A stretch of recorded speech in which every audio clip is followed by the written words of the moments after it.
झूठ बोल रहा है और ये देश का दुर्भाग्य है कि प्रधानमंत्री इस देश का इस तरह से खुलेआम झूठ बोलता है। एक चांस आम आदमी पार्टी को देके देखिए।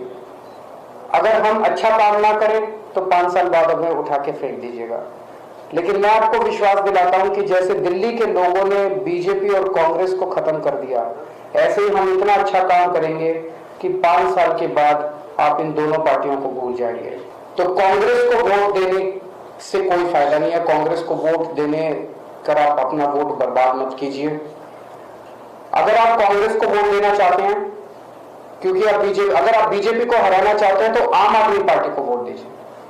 कांग्रेस को, एलजेपी को, इन पार्टियों को, जीएफपी को, इनको वोट देने से कोई फायदा नहीं है, क्योंकि ये लोग तो जीतने के बाद सारे बीजेपी में चले जाते हैं। बीजेपी का मैनिफेस्टो जो लॉन्च होता है, वो 5 लोग ऐसे खड़े हो जाते हैं ऐसे पकड़ के, जो लोग उसको लॉन्च करते हैं उन्होंने ही नहीं पढ़ा होता उसके अंदर है क्या, उसको कोई मतलब नहीं है। इट्स अ यूजलेस डॉक्यूमेंट है।